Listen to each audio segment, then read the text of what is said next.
मैं थोड़ा-सा बहक गया था। मुझे लगा था ये चैनल वैसी चैनल्स में से एक होगी जो फटाफट से वायरल हो जाएगी, जो मुझे रेवेन्यू देगी एंड जिसके ऊपर से मैं कोई बिज़नेस चला पाऊँगा। मैं हमेशा लाइफ़ में यही करता आया हूँ। कभी भी सक्सेसफुल नहीं रहा बट प्लान यही होता है कि कुछ भी करके बस एक यूट्यूब चैनल बनानी है, उसे कुछ भी करके रेवेन्यू जनरेट करना है, उसे वायरल करना है, देन उससे एक बिज़नेस खड़ा करना है। This was my entire plan from beginning. I am being brutally honest to you. But अब जब मैं पीछे देखता हूँ तो मुझे लगता है this was the dumbest mistake I have ever made.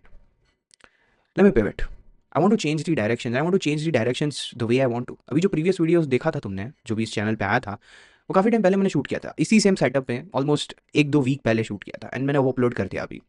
And जब मैं वो वीडियो वापस देख रहा था, मुझे पता चल रहा था कि मैं सिर्फ़ ये करने के लिए कर रहा हूँ। क्योंकि मेरी उतनी कंसिस्टेंसी भी नहीं थी इस चैनल पे कभी। मैं 2-2 महीने में एक बार अपलोड कर रहा हूँ। तो मुझे अब पता चला कि मैं क्यों एक्चुअली में ये कर रहा था। क्योंकि मुझे एक डर था कि शायद जो मैं सवाल पूछ रहा हूँ अपने आप से, वो अगर मैं लिटरली वीडियोज़ पे पूछने लगा तो लोग मेरे अगेंस्ट खड़े हो जाएँगे। आइडियोलॉजीज़ क्लैश करेंगी एंड हेट बढ़ जाएगा। एंड मुझे अभी तक पता भी नहीं कि हेट क्या है, क्योंकि मैंने आज तक फेस नहीं किया, बट देखने से ही डर लगता है। आज तक तुमने कभी एक पंच मुँह पे नहीं खाया है, बट तुम एक पंच खाने से डरते हो, राइट? वेल, तुम्हें पता भी नहीं है कि एक पंच खाना कैसा लगता है या डर लगता भी नहीं है उस पॉइंट पे, बट फिर भी तुम पंच खाने से आज तक डरते हो। Same thing goes with hate. आज तक मैंने बहुत हेट पूरी ऑनलाइन कम्युनिटी में, इंटरनेट पे बहुत ज़्यादा देखा था एंड मुझे डर लगता था कि जब मैं अपनी आइडियोलॉजीज़ के साथ बाहर आऊँगा, जब मैं अपने क्वेश्चंस को सामने रखूँगा और जब मैं एक-एक ह्यूमन के एस्पेक्ट को क्वेश्चन करूँगा, then what would be the response? और दूसरा मेरे अंदर जो डर था वो था कि गुज़ारा कैसे होगा? Because in the end I think philosophy is not a pretty privilege, but या it favours the pretty privilege. मतलब शायद तुम अमीर हो या अगर तुम अपनी बेसिक लाइफ मेंटेन कर पा रहे हो, अगर तुम्हारे पास रेवेन्यू ठीक ठाक है, जो मंथली तुम कहीं काम करके ले रहे हो, तुम एक जॉब ठीक ठाक में हो, या फिर तुम अपना काम खुद से कर पा रहे हो, या तुम्हारे माँ बाप के पास पैसा है, एवरीथिंग। मैं बस बोल रहा हूँ तुम अपना गुजारा कर पा रहे हो। मैं ये नहीं बोल रहा कि तुम एकदम अमीर हो, बट तुम अगर अपना गुजारा कर पा रहे हो, अगर तुम बेसिक लाइफ सेटल करके जी पा रहे हो, then philosophy is literally an open direction to you. मतलब तुम उस डायरेक्शन में कभी भी जा सकते हो।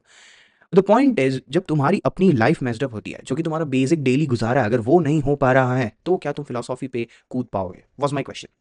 और मैं इस क्वेश्चन से ही डरता था कि क्यों पूछूं मैं खुद से सवाल।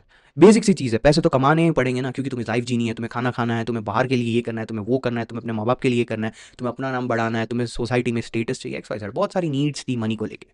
एंड मनी जेन्यूनली काफ़ी सारी नीड्स को फुलफिल करता है, बट धीरे धीरे वॉन्ट्स बढ़ने लगती है एंड वॉन्ट्स भी कंप्लीट होनी चाहिए। ऐसा ह्यूमन का एक नेचर होता है कि हमें स्टेटस क्यों चाहिए? क्योंकि एक तो नीड है कि हाँ बेसिक हमें रिस्पेक्ट मिले, बट दूसरा है कि हम सबसे ऊपर दिखे। तो ऐसे ही धीरे धीरे तुम्हारी नीड्स से वॉन्ट्स बढ़ने लगती है एंड वही हो रहा था। एंड ये चैनल तो उतना आई गेस मैंने अपलोड भी नहीं किया, बट एक सॉर्ट ऑफ पिवट लेना था मुझे। मैंने बहुत सवाल पूछा है, मैंने खुद को भी बहुत एक्सप्लोर किया, मैंने दुनिया को बहुत एक्सप्लोर किया। I explore the cosmic wonders, I explore how much the cosmic nothingness means to me. कि मतलब कुछ ही नहीं in the end of the day. अगर तुम सर्वाइव कर पा रहे हो, then there is no such thing as building on top of it. And ऐसे ही बहुत सारे सवाल आए मेरे दिमाग में कि भगवान है या नहीं है, मैं हूँ या नहीं हूँ, मेरा होना मैटर करता है या नहीं करता। तो you go into the existential nihilist philosophy and then there is also pessimism. Then फिर तुम अलग अलग फिलोसॉफर्स के बारे में जानते हो एंड देन तुम डीप डाइव करने लगते हो। अब मैं ये नहीं बोल रहा कि मैं इस चैनल को कंप्लीटली फिलोसॉफिकल चैनल बनाना चाहता हूँ, बट मैं ह्यूमन की उस क्यूरियोसिटी जीन को, क्यूरियोसिटी वाली ट्रेट को इस पूरी चैनल से काफ़ी हाईलाइट करना चाहता हूँ। मतलब एक नोटिसेबल फैक्टर इस पूरी चैनल का ये होना चाहिए कि ह्यूमंस में वो क्यूरियोसिटी फैक्टर है।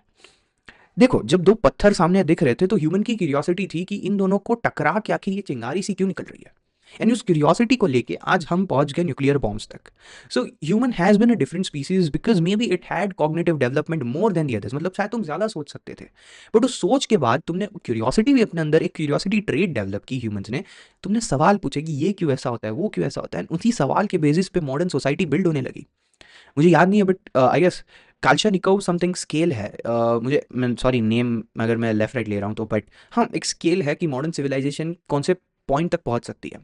मतलब एक तो तुम अर्थ की रिसोर्सेज को अच्छे से यूज़ करो, फिर तुम धीरे धीरे सन को भी अपने कंट्रोल में लो एंड देन पूरी सोलर सिस्टम को अपने कंट्रोल में लो। So this was the modern civilisation version.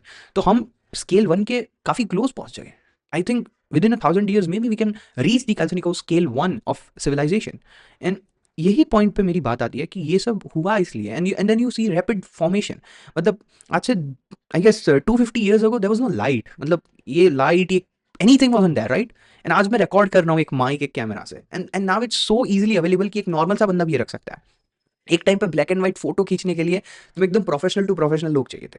So the thing is this all things happened because humans के अंदर वो क्यूरियोसिटी फैक्टर थी, वो क्यूरियोसिटी जीन था, जिसी की बेसिस पे ह्यूमंस इतने डेवलप हो पाए. उन्होंने अपनी क्यूरियोसिटी को सॉल्व करने की इच्छा रखी.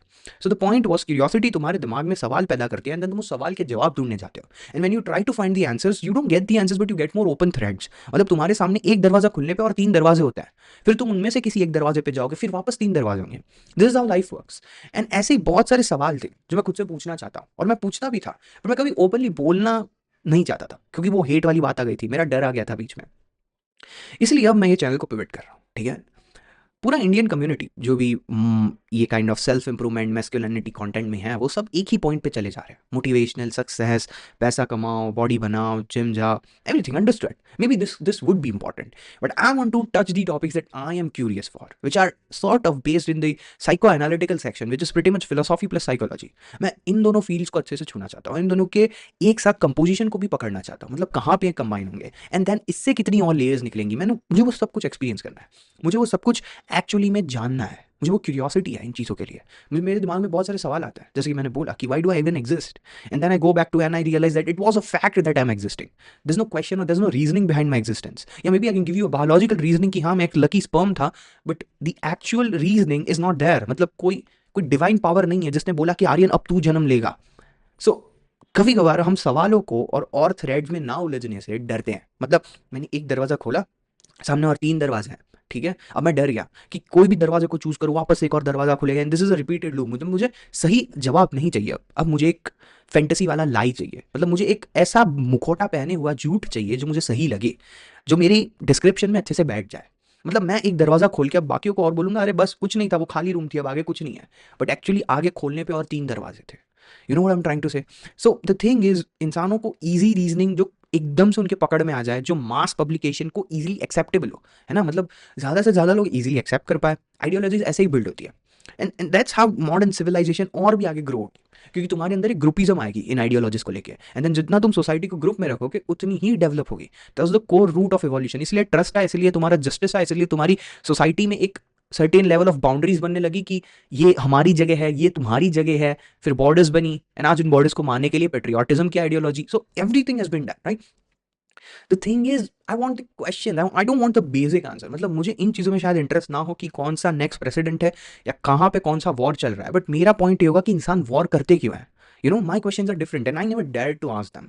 अब मुझे पूछने हैं वो सारे सवाल इस चैनल पे, सारे सवाल. एंड मैं इंग्लिश ही रखूंगा language, so that everyone can opt for it and everyone could understand what I'm trying to say, and I'll try to make it as easy as possible. ठीक है, and until then I hope you guys love that video. Bye.